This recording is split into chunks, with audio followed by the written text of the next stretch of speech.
الحمد لله نحمده ونستعينه ونستغفره ونعوذ بالله من شرور أنفسنا ومن سيئات أعمالنا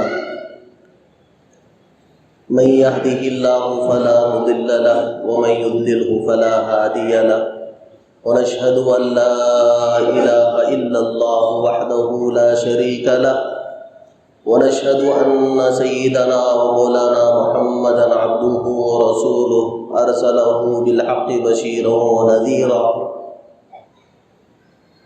وداعيا إلى الله بإذنه وسراجا منيرا. أما بعد فأعوذ بالله من الشيطان الرجيم. بسم الله الرحمن الرحيم. وذروا ظاهر الإثم وباطنه. وقال عز وجل وإن كنتم جنبا فاطهروا. وقال عليه الصلاة والسلام الطهارة شطر الإيمان أو كما قال عليه الصلاة والسلام. رب اشرح لي صدري ويسر لي أمري واحلل عقدة من لساني يفقهوا قولي. سبحانك لا علم لنا إلا ما علمتنا إنك أنت العزيز الحكيم. محترم بھائیو، بزرگوں، عزیز ساتھیوں، خطبے میں ایک آیت تلاوت کی گئی. پہلی آیت پاک میں اللہ پاک ایمان والوں کو حکم دے رہے ہیں وَذَرُوا ظَاهِرَ الْإِثْمِ وَبَاطِنَهُ. ظاہری گندگی اور باطنی گندگی کو اپنے جسم سے دور کرو. اور ایک آیت پاک تلاوت کی گئی جس کے اندر اللہ پاک حکم دے رہے ہیں وَإِن كُنتُمْ جُنُبًا فَطَهَّرُوا. اے ایمان والو، اگر تم جنوبی ہو جاؤ، یعنی تمہارے اوپر غسل فرض ہو جائے، فَطَهَّرُوا، تو تم خوب پاکی حاصل کرو، غسل کر لو. اور ایک آیت پاک میں اللہ پاک حکم دے رہے ہیں یا ایھا الذین آمنوا اذا قمتم الی الصلاۃ، کہ ایمان والو جب تم نماز کے لیے کھڑے ہو جاؤ، فاغسلوا وجوہکم وایدیکم، کہ اپنے چہروں کو، اپنے ہاتھوں کو اچھی طرح دھو لو اور سر کا اور پاؤں کا اچھی طرح مسح کر لو. آج کے اس مبارک جمعہ کے موقع پر پاکی صفائی کی اسلام میں اہمیت اور ہماری چند عملی کوتاہیاں، اس تعلق سے چند باتیں آپ حضرات کے سامنے رکھنے کی کوشش کروں گا. دعا فرمائیں کہ اللہ پاک مجھے آپ کو توفیق عمل نصیب فرمائے. خطبے کے اندر ایک حدیث پاک پڑھی گئی جس کے اندر اللہ کے پیارے نبی صلی اللہ علیہ وسلم ارشاد فرما رہے ہیں الطہارۃ شطر الایمان، کہ پاکی صفائی ایمان کا ایک حصہ ہے. اس کو مطلق اللہ کے پیارے نبی صلی اللہ علیہ وسلم نے ارشاد فرمایا. اور ایک آیت حدیث پاک میں اللہ کے پیارے نبی صلی اللہ علیہ وسلم نے ارشاد فرمایا الطہارۃ نصف الایمان، کہ پاکی صفائی آدھا ایمان ہے. آدمی دین کے اکثر اعمال کو بغیر پاکی کے نہیں کر سکتا. تو آغاز غسل کے فرائض اور اس میں ہونے والی عملی کوتاہیاں کہ وَإِن كُنتُمْ جُنُبًا فَطَهَّرُوا. اللہ قرآن میں کہہ رہے ہیں کہ جب کبھی تم ناپاک ہو جاؤ، یعنی غسل فرض ہو جائے، فوراً پاکی صفائی غسل کر لیا کرو. بلا وجہ کے غسل فرض ہونے کے بعد میں تاخیر کرنا اور غسل فرض ہونے کے بعد میں لاپرواہی کے ساتھ ایسے ہی گھومتے رہنا شرعی اعتبار سے یہ پسندیدہ عمل نہیں ہے. کیونکہ اللہ کے پیارے نبی صلی اللہ علیہ وسلم نے مجھے آپ کو استنجا کو جاتے ہوئے دعا سکھلائی اللہم انی اعوذ بک من الخبث والخبائث، کہ اللہ خبث سے، خبائث سے، گندگیوں سے، شیطانی اثرات سے، شیطانی گندگیوں سے مجھے میں پناہ مانگتا ہوں. آدمی دعا پڑھ کے جاتا ہے. وجہ کیا ہے؟ وجہ یہ ہے کہ جو شیطانی اثرات ہوتے ہیں، خبائث جو ہوتے ہیں، وہ گندگی کی طرف لپکے ہوئے آتے ہیں۔ اللہ ہم تمام کو معاف فرمائے، آج معاشرے میں اتنی عملی کوتاہیاں اس معاملے میں ہیں کہ استنجا کو جاتے ہوئے جس دعا کا سرکار کونین علیہ الصلوۃ والسلام اہتمام کر رہے ہیں اور مجھے آپ کو اہتمام کرنے کا حکم دے رہے ہیں، پناہ مانگنے کا، کہ گندگی کی جگہ جا رہے ہو تو شیطان مردود سے، خبائث سے اللہ کی پناہ مانگو۔ تو آدمی جب اس کے اوپر غسل فرض ہو جاتا ہے، حال ہی میں دو یا 3 دن قبل ایک نوجوان سے ملاقات ہوئی، دوران گفتگو میں نے اس سے سوال کیا کہ آپ کے اوپر جب غسل فرض ہوتا ہے تو آپ کیا کرتے ہیں؟ تو نوجوان نے کہا میں جاتا ہوں، پانی بھرتا ہوں اور اپنے آنکھ پہ بکیٹ سے پانی کو ڈیلتا ہوں۔ میں نے کہا غسل میں کتنے فرض ہیں؟ شریعت نے غسل کرنے کا ایک مخصوص طریقہ مجھے آپ کو سکھایا ہے، کیا اس کے مطابق تم غسل نہیں کرتے؟ نوجوان کی عمر لگ بھگ 21-22 سال کی تھی۔ نوجوان نے کہا مجھے کچھ نہیں معلوم۔ دل بہت ہی زیادہ افسردہ ہوا اور اسی وجہ سے یہ پاکی صفائی کے عنوان کو اب سننے کا دل چاہ رہا تھا کہ آخر آج ماں باپ، گھر کے سرپرست حضرات اپنے بچوں کو دنیاوی اعتبار سے کیا بنانے کی فکر ہے۔ جس نوجوان کے بارے میں بات کر رہا ہوں، ایسا نہیں ہے کہ بالکل پسماندہ غریب گھرانے سے ہو، بالکل متمول اور مالدار گھرانے سے تعلق ہے۔ ماں باپ نے دنیاوی اعتبار سے خوب فکریں کی، بچہ اچھا پڑھے، قابل انسان بنے، لیکن آخر کیا بات ہے 21-22 سال کے نوجوان کو غسل کے فرائض نہیں معلوم، اور کتنے مرتبہ اس میں غسل فرض ہوا ہے، کتنے مرتبہ غسل فرض ہونے کے بعد میں وہ صرف ایک بکیٹ پانی اپنے اوپر ڈال کر یہ خوش فہمی میں ہے کہ میں غسل کر لیا۔ اللہ نے حکم دیا جنوباً فطہروا، جب غسل فرض ہو جائے خوب پاکی حاصل کرنا ضروری ہے۔ اب کون اس معاشرے کے اندر اس بات کو سمجھائے، کون بتلائے، یہ چیز کیسے معاشرے کو سمجھ میں آئے کہ دین اسلام میں پاکی صفائی کو اتنی اہمیت دی گئی۔ نماز پڑھنا ہے، بغیر وضو کے نماز نہیں پڑھ سکتے۔ نماز پڑھنے کے لیے حدث اصغر حدث اکبر سے پاکی ضروری، یعنی غسل کا کرنا ایک ضروری، وضو کا کرنا ایک ضروری۔ غسل کن چیزوں سے فرض ہوتا ہے آج کے اکثر نوجوانوں کو نہیں معلوم۔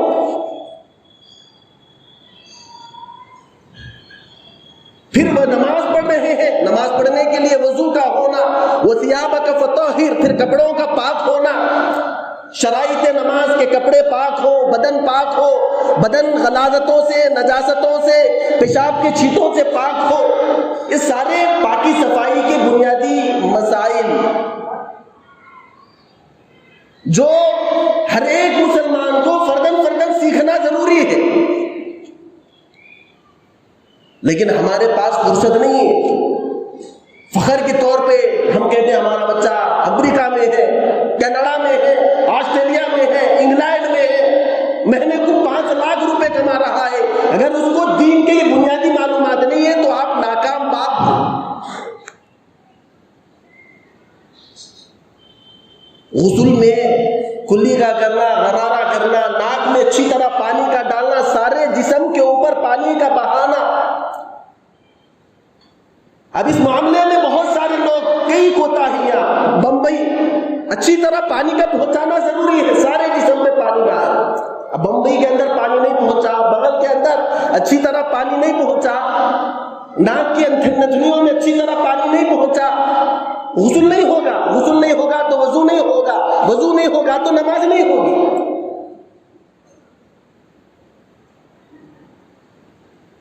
اسی لیے اللہ رب العزت نے قرآن میں بارہا مجھے اور آپ کو متنبہ فرمایا۔ ابھی حال ہی میں ایک واقعہ ہے کوئی حجت تو نہیں ہو سکتا، لیکن بطور دلیل کے اس کو ہم نہیں پیش کر سکتے، لیکن بطور عبرت کی ہم سمجھ سکتے ہیں۔ اللہ کے پیارے نبی علیہ الصلوۃ والسلام کے ایک مشہور عالم دین نے شہر کے خواب میں دیکھا اللہ کے پیارے نبی علیہ الصلوۃ والسلام بہت زیادہ افسردہ، پوچھا گیا معاملہ کیا ہے؟ تو اللہ کے پیارے نبی علیہ الصلوۃ والسلام خواب میں فرما رہے ہیں آج امت پاکی صفائی کے معاملے میں بہت زیادہ لاپرواہی کر رہی ہے۔ اللہ کے پیارے نبی علیہ الصلوۃ والسلام ایک مرتبہ اونٹنی پہ سوار ہو کے جا رہے تھے، جاتے جاتے اللہ کے پیارے نبی علیہ الصلوۃ والسلام کی اونٹنی ایک جگہ بدکنے لگی۔ اللہ کے پیارے نبی علیہ الصلوۃ والسلام تھوڑی دیر وہاں پہ رکے، پھر آگے بڑھے، صحابہ کرام سے پوچھا کیا تم لوگ جانتے ہو کہ اونٹنی کیوں بدک رہی تھی؟ کیا تم لوگ جانتے ہو اونٹنی کیوں بدک رہی تھی؟ صحابہ نے کہا اللہ و رسولہ اعلم، اللہ اور ان کے رسول بخوبی جانتے ہیں۔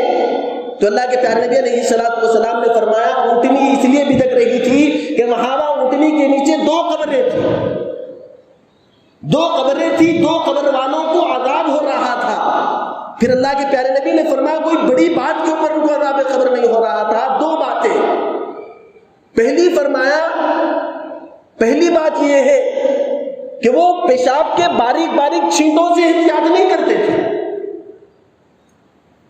آج اللہ ہم تمام کو معاف فرمائے، یہ جو چھوٹے استنجا خانے مساجد میں بنے ہوئے ہیں، چھوٹے استنجا خانے جو مساجد میں بنے ہوئے ہیں، جو نوجوان جینس اور انڈر گارمنٹ کا استعمال کرتے ہیں، بہت اچھی طرح شرعی مسئلہ ہے، بہت ہی ذمہ داری کے ساتھ بتانا چاہ رہا ہوں کہ ان چھوٹے استنجا خانوں میں آدمی استنجا کر لے اور اٹھ کے کھڑے ہو، پھر کھڑے ہو کے پیشاب کے قطروں کے گرنے کا انتظار نہ کرے تو مکمل پاکی اکثر لوگوں کی نہیں ہوتی۔ لیکن دیکھنے میں یہ آتا ہے کہ ہم نماز کو آخری وقت میں پہنچتے ہیں، نماز ادھر کھڑی ہوئی ہے، استنجا کرنے کی اتنی جلدی، جبکہ قرآن میں اللہ کہہ رہے ہیں ان اللہ یحب التوابین ویحب المتطہرین، اللہ توبہ کرنے والوں کو اور خوب پاک صاف رہنے والوں کو اللہ پسند کرتے ہیں۔ ظاہری پاکی باطنی پاکی دونوں ضروری ہے۔ استنجا خانے کے اندر جب تک مکمل اطمینان نہ ہو جائے پیشاب کے قطرے مکمل نکلنے کا، اس وقت تک ہم پاکی صفائی سے مکمل طور سے فارغ نہ ہو۔ پہلی بات تو یہ ہے کہ ہم چھوٹے استنجا خانوں سے احتراز کریں۔ جو نوجوان جینس پہن رہے ہیں، جس لباس اتنا تنگ ہوتا ہے، مکمل اطمینان سے بیٹھ نہیں سکتے، پھر بھی اگر فارغ ہو رہے ہیں استنجا سے فراغت کے بعد میں 1 منٹ اس جگہ کھڑے ہونے کے بعد میں پھر بیٹھے، پھر پیشاب کے قطرے اچھی طرح ٹپکنے کا انتظار کریں، باقی صفائی لیں، پھر وضو بنائیں۔ یہیں پر اور ایک مسئلہ کہ جو چھوٹے استنجا خانے ہیں اور بڑے استنجا خانے، دونوں جگہوں پہ یہ غلطی کہ ہر ایک کے دل میں خوف خدا، اللہ سے ڈر اس درد نہیں ہوتا، تو بہت سارے نوجوان، بہت سارے لوگ استنجا کرتے ہیں، وہ استنجا کے چھینٹے پانی کے لوٹے کے اوپر پانی کے ڈنڈے پہ بھی اچھل جاتے ہیں۔ اب اسی لوٹے کو پکڑ رہے ہیں، اسی لوٹے سے ہم پاکی بھی لے رہے ہیں اور دل میں مطمئن ہے، پھر وہی گندے ہاتھوں سے ہم اپنے کپڑے کا ناڑا بن رہے ہیں، بکر لگا رہے ہیں۔ جبکہ سرکار کونین علیہ الصلوۃ والسلام نے صاف فرمایا کہ وہ جو عذاب قبر ہو رہا ہے بڑے بڑے گناہوں کی وجہ سے نہیں، پیشاب کے چھینٹوں سے نہ بچنے کی وجہ سے تھا۔ پھر دوسرا فرمایا دوسرے کو عذاب قبر ہو رہا تھا وہ لوگوں کی غیبتیں کیا کرتا تھا۔ اور ایک حدیث پاک میں جو میرے اور آپ کے رونگٹے کھڑے کرنے کے لیے کافی ہے، اگر ہم سبق لینا چاہیں، سیکھنا چاہیں، تو ایک حدیث پاک میرے اور آپ کی ہدایت کے لیے، عمل کے لیے کافی ہے۔ اللہ کے پیارے نبی علیہ الصلوۃ والسلام کے چہیتے صحابی، بہت زیادہ چہیتے صحابی، جو اللہ کے پیارے نبی علیہ الصلوۃ والسلام کے ساتھ کئی غزوات میں تھے، جنگ میں نیزہ لگا شہرک پہ، پھر زخمی حالت میں مدینہ منورہ کو لائے گئے، اسی حال میں کافی دن زندہ رہے، ایک عرصے کے بعد میں ان کا انتقال ہوا۔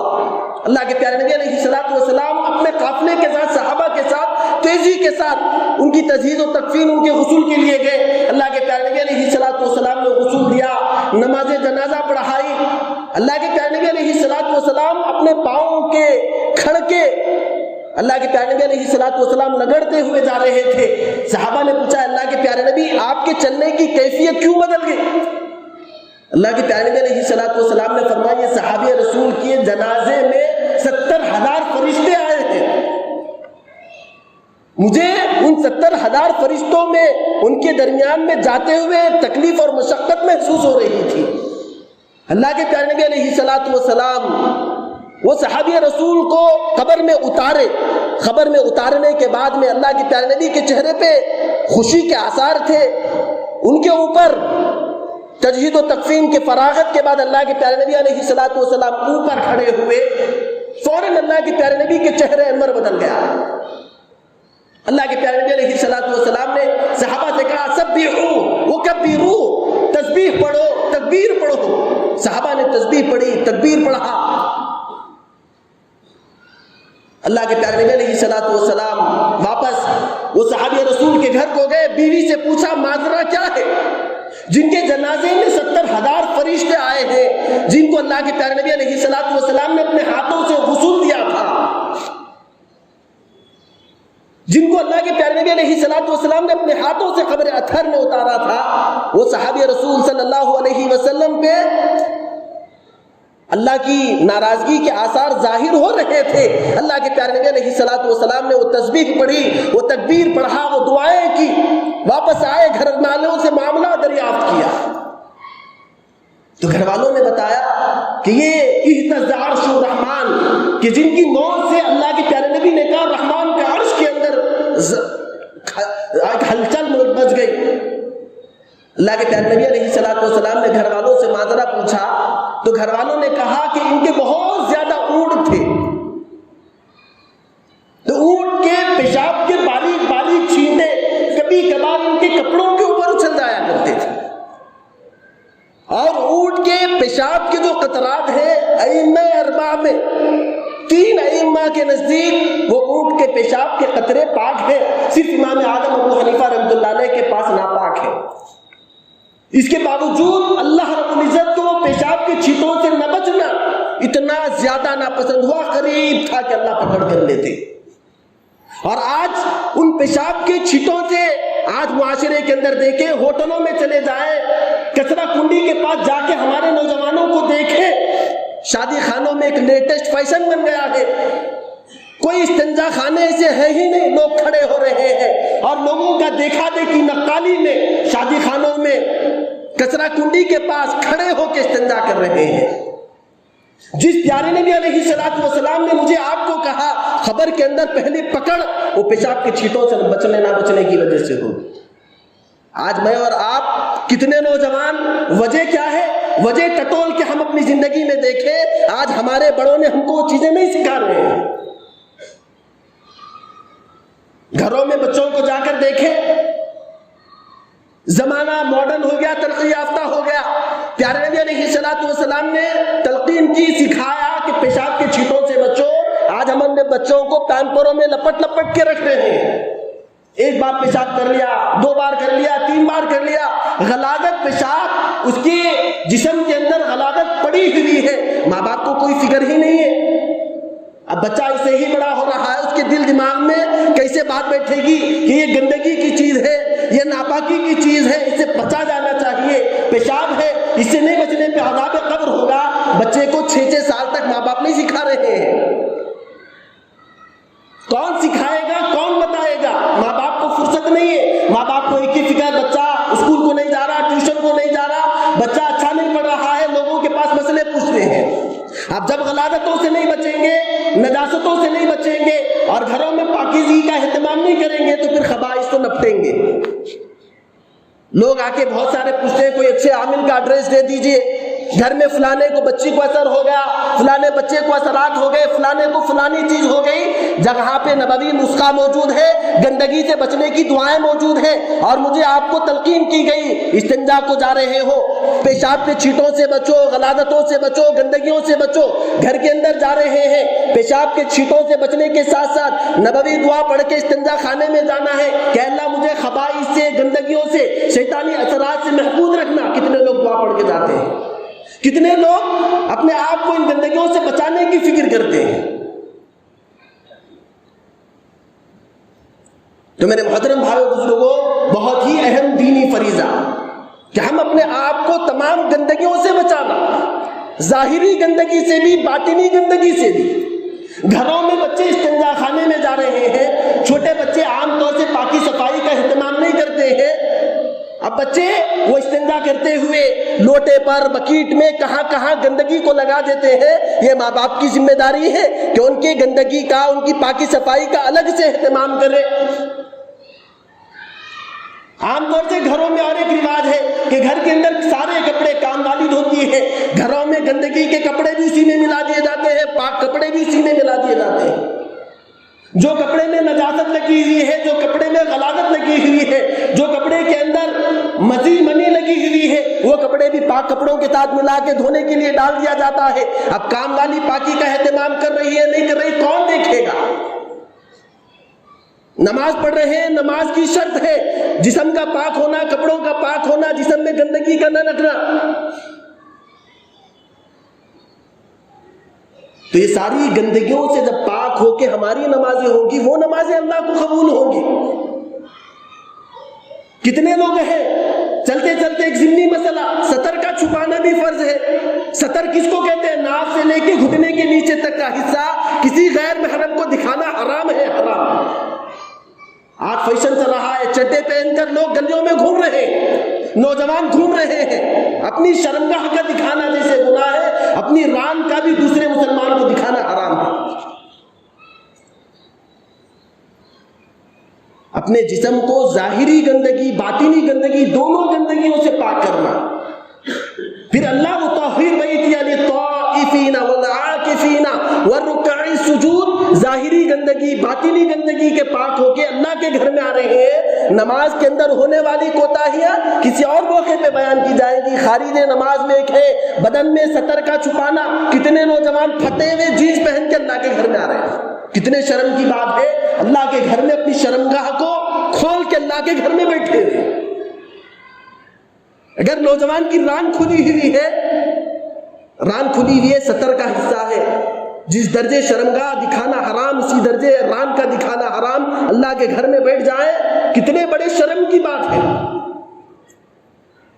یہیں پہ اور ایک ضمنی مسئلہ، بہت سارے لوگ موٹے فرما ہوتے ہیں، نماز میں رکوع سجدے کی کیفیت میں ان کا پینٹ بہت زیادہ سرک جاتا ہے،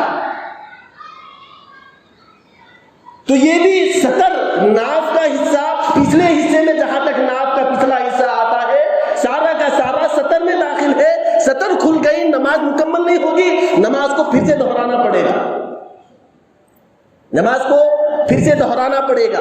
اللہ کے پیارے نبی علیہ الصلوۃ والسلام نے اسی لیے قرآن میں اللہ نے بارہا فرمایا، ان اللہ یحب التوابین ویحب المتطہرین۔ صحابہ کرام رضوان اللہ علیہم اجمعین کا جو دور تھا، وہ دور میں پانی کا انتظام نہیں تھا۔ ایک قبیلے کے بارے میں یہ آیتیں نازل ہوئی، اللہ کے پیارے نبی علیہ الصلوۃ والسلام خوشی کے مارے ان کے پاس گئے، پوچھا کون سا عمل ہے جس کی وجہ سے اللہ رب العزت نے قرآن میں آپ کی تعریف فرمائی؟ تو وہ صحابہ نے کہا کہ ہمارا ایک مزاج ہے کہ ہم استنجا کو ڈلوں سے، اینٹ کے ڈلے ہوا کرتے تھے، اس زمانے کی طرح پانی کی فراوانی نہیں تھی، لوگ اینٹ کے ڈلوں سے پاکی لیا کرتے تھے۔ تو وہ صحابہ نے کہا اینٹ کے ڈلوں کے ساتھ ساتھ تھوڑا سا پانی کا بھی استعمال کر کے پاکی حاصل کرتے ہیں۔ الحمدللہ اللہ نے مجھے آپ کو پانی کی فراوانی دی، اس کے باوجود پاکی صفائی کے مسائل ہم معلوم نہیں کرتے، اور پاکی صفائی کے مسائل معلوم نہیں کر کے عمل کرتے ہیں، جس کی وجہ سے ہماری نمازیں مکمل نہیں ہوتی ہیں، ہماری دعاؤں میں تاثیر نہیں ہوتی ہے۔ اللہ کے پیارے نبی صلی اللہ علیہ وسلم نے اسی لیے فرمایا الطہارۃ نصف الایمان، کہ پاکی صفائی آدھا ایمان ہے۔ حضرت امام ضروری رحمۃ اللہ علیہ نے اپنا ایک واقعہ کتاب میں لکھا ہے. ان کے پاس ایک نوجوان آیا اور آ کے کہنے لگا کہ حضرت میں بارہا اللہ کے پیارے نبی علیہ الصلوۃ والسلام کی مجھے خواب میں زیارت ہوتی تھی. میں بارہا دیکھ رہا ہوں، ایک دن دو دن بارہا اللہ کے پیارے نبی علیہ الصلوۃ والسلام کی زیارت ہو رہی ہے. اللہ کے پیارے نبی علیہ الصلوۃ والسلام میرے پاس آ رہے ہیں، آ کے مجھ سے معانقہ کر رہے ہیں، مجھ سے گلے مل رہے ہیں. واقعی بڑی خوش نصیبی کی بات. امام ضروری رحمۃ اللہ علیہ کو خواب کی تعبیر سمجھ میں نہیں آئی. اپنے استاد کے پاس گئے، جا کے کہا استاد مکرم میرے ایک شاگرد وہ خواب میں دیکھ رہا ہے کہ اللہ کے پیارے نبی علیہ الصلوۃ والسلام آ رہے ہیں، مجھ سے معانقہ کر رہے ہیں. پھر 2 دن گئے، اللہ کے پیارے نبی علیہ الصلوۃ والسلام پھر مجھ سے معانقہ کر رہے ہیں. استاد مکرم خواب کی تعبیر کے ماہر تھے، کہنے لگے کہ آپ کے شاگرد کا حال ہی کے اندر انتقال ہو جائے گا. امام ضروری کہتے ہیں کہ دوسرے دن ان نوجوان کا انتقال ہوا. انتقال کے 15 دن کے بعد میں خواب میں دیکھا رہا ہوں کہ وہ نوجوان پریشانی کے عالم میں تھا، پریشانی کے عالم سے چھٹکارا ملا. امام ضروری رحمۃ اللہ علیہ نے پوچھا بتا تیرے ساتھ کیا ماجرا بنا؟ وہ نوجوان کہنے لگا 15 دن سے اللہ رب العزت نے میری پکڑ فرما رکھی تھی، 15 دن کے بعد میں اللہ رب العزت نے آج میرے اوپر رحم کا معاملہ کیا. امام ضروری نے پوچھا کس بات کے اوپر اللہ نے تیری پکڑ کر رکھی تھی؟ اس نوجوان نے کہا میں جب پیشاب کیا کرتا تھا اس پیشاب کے چھینٹوں سے نہیں بچا کرتا تھا. آج ہم دیکھیں ملازم طبقہ، نوجوان طبقہ، مزدور پیشہ طبقہ جو سیڈوں کے اوپر کام کرنے کے لیے جاتے ہیں، اکثر حضرات پیشاب کے چھینٹوں سے نہیں بچا کرتے ہیں. تو پاکی صفائی کی اسلام میں خاص اہمیت بتلائی گئی. جو حضرات پیشاب کے چھینٹے ہیں پاکی صفائی کے معاملے میں بہت حساس ہونا چاہیے. اس کو معمولی گناہ، صغیرہ گناہ نہیں سمجھنا ہے. وہی اللہ رب العزت نے دوسری حکم دیا ضرور ظاہر العشق کہ ظاہری پاکی صفائی کے ساتھ اپنے دل کی گندگیوں کو اور اپنے دل کی غلاظتوں کو پاک کرنے کا بھی خوب اہتمام کرنا ہے. اللہ رب العزت سے دعا فرمائے کہ اللہ رب العزت ہم میں سے ہر ایک کو ظاہری باطنی دونوں غلاظتوں سے حفاظت فرمائے. اب باطنی غلاظتوں میں جہاں پہ اللہ کے پیارے نبی نے فرمایا باطنی غلاظت میں جس پہ عذاب قبر عام طور سے ہوتا ہے وہ غیبت کی وجہ سے ہوتا ہے. حدیث میں 2 جز ہے، دونوں جز کے اوپر اپنی بات مکمل کروں گا. دوسرا جز ہے عذاب قبر جس نوجوان کو ہو رہا تھا وہ غیبت کی وجہ سے ہو رہا تھا. اور وہ غیبت میرا آپ کا محبوب ترین مشغلہ آج کے معاشرے میں ہے. 5 حضرات بیٹھ جائیں اللہ کے گھر میں بیٹھ کے غیبت ہے، 4 حضرات کٹے پہ بیٹھ جائیں وہاں پہ غیبت ہے. غیبت کس کو کہتے ہیں؟ اللہ کے پیارے نبی علیہ الصلوۃ والسلام سے پوچھا گیا غیبت کیا ہے؟ اللہ کے پیارے نبی نے فرمایا غیبت یہ ہے اپنے ایمان والے بھائی کے پیٹھ پیچھے ایسی بات کہنا جو اس کے سامنے بیان کرنے سے اس کے دل کو تکلیف پہنچے، یہ غیبت ہے. صحابہ نے پوچھا اللہ کے پیارے نبی صلی اللہ علیہ وسلم اگر وہ عیب، وہ گناہ، وہ عیب اس کے اندر موجود ہو تو اللہ کے پیارے نبی علیہ الصلوۃ والسلام نے فرمایا اس کے اندر موجود ہو تو غیبت ہے. اگر غیبت نہیں، اگر وہ برائی، وہ عیب، وہ گناہ اس کے اندر موجود نہیں ہے پھر بھی لوگوں کے سامنے بیان کیا جا رہا ہے تو اللہ کے پیارے نبی علیہ الصلوۃ والسلام نے فرمایا وہ بہتان ہے جو غیبت سے بڑا گناہ ہے. اب غیبت کے اوپر کیا ہے؟ اَيُحِبُّ أَحَدُكُمْ أَن يَأْكُلَ لَحْمَ أَخِيهِ مَيْتًا فَكَرِهْتُمُوهُ. غیبت یہ ہے، غیبت کا گناہ یہ ہے اپنے مردار بھائی کے گوشت کو کھانے کے مماثل غیبت کرنے کا گناہ ہے. تو آج ہم فیشن سمجھ رہے ہیں لوگوں کی عزتوں کو اچھالنا، لوگوں کی پگڑیوں کو اچھالنا، لوگوں کی برائیوں کو اچھالنا. ہمارے معاشرے میں وہ آدمی محبوب ہے جو لوگوں کے سامنے لوگوں کا مذاق اڑائے، لوگوں کا مسخرہ پن کرے، لوگوں کی عزتوں کو اچھالے. ہمارے معاشرے میں وہ محبوب ترین آدمی ہے. اللہ کے پیارے نبی علیہ الصلوۃ والسلام نے فرمایا عذاب قبر جو عام طور سے ہوتا ہے وہ غیبتوں کی وجہ سے ہوتا ہے. اللہ رب العزت سے دعا ہے اللہ ہمیں ظاہری گناہ، باطنی گناہ، پیشاب کے چھینٹوں سے، غیبت سے، اسی طرح اللہ پاک ظاہری باطنی تمام گناہوں سے اللہ پاک میری آپ کی حفاظت فرمائے. آمین. وآخر دعوانا الحمدللہ رب العالمین.